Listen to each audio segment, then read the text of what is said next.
सरदार जी 3 पाकिस्तान भर के सिनेमा घरों में रिलीज कर दी गई है और खासी तादाद लोगों की इस फिल्म को देखने में दिलचस्पी जाहिर कर रही है। अगर बात की जाए कराची के सिनेमा घरों की, तो आज कराची के मुख्तलिफ सिनेमा घरों में मुख्तलिफ औकात में जो है वो शोज चलाए गए हैं, जिसमें सरदार जी 3 जो है वो दिखाई गई है और खासी बड़ी तादाद लोगों की इस फिल्म को देखने के लिए सिनेमा घर का रुख करती नजर आई है। हम सोच के आए थे होगी कोई पंजाबी, हमने पहले भी देखी दिलजीत की पंजाबी, मैंने देखी थी, but it was not that type of good, but this was outstanding, we love that. मैं फिल्म देखने आया था, बहुत मजा आया, बहुत अच्छी फिल्म थी।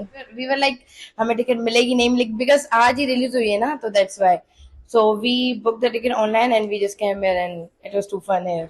जो फनकार अच्छा काम करता है उसमें उसकी तारीफ करनी चाहिए।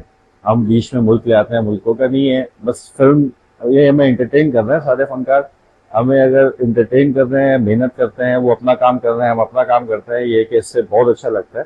बाकी ये मुल्क वगैरह का चक्कर नहीं होना चाहिए फिल्मों में, क्योंकि वो अपना काम कर रहे हैं। अब काम के बीच में हम कुछ चीज रखते हैं तो ये गलत बात है। लेकिन मुझे बहुत अच्छा लगा जो फिल्म उन्होंने बनाई है और यहाँ रिलीज हुई, मुझे बहुत पसंद आया। लोगों का ये कहना है कि फिल्म अच्छी है, स्टोरी अच्छी है और इसमें अदाकारी के जौहर भी बहुत अच्छे दिखाए गए हैं। खासकर हानिया आमिर के जो किरदार है उसे बहुत सराहा जा रहा है। उनका ये कहना है कि उन्होंने इस फिल्म में बहुत अच्छा रोल निभाया है। इस फिल्म के हवाले से कुछ तनाज़ात भी रहे, इसे इंडिया में रिलीज नहीं किया गया है, जबकि इंडिया के अलावा जो दीगर ममालिक है वहां पर इसे आज रिलीज किया गया है। और अगर बात की जाए इस फिल्म के हवाले से, तो देखने वाले ये कहते हैं कि फिल्म देखने आने वालों का जो टिकट है, जो पैसा है, वो वसूल हुआ है। आने वाले दिनों में ये फिल्म क्या रिस्पांस करती है और इसकी क्या सूरत हाल रहती है, ये आपको urdunews.com के प्लेटफॉर्म से अपडेट करते रहेंगे।